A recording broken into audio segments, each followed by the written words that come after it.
Salamat po sa lahat ng bumubuo ng 50th MMFF.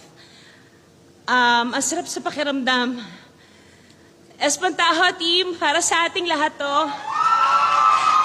Acting is reacting.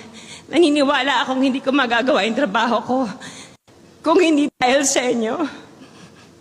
Sa lahat po ng kasama sa MMFF, sa 10 napakagagandang pelikula, doon pa lang panalo na tayong lahat.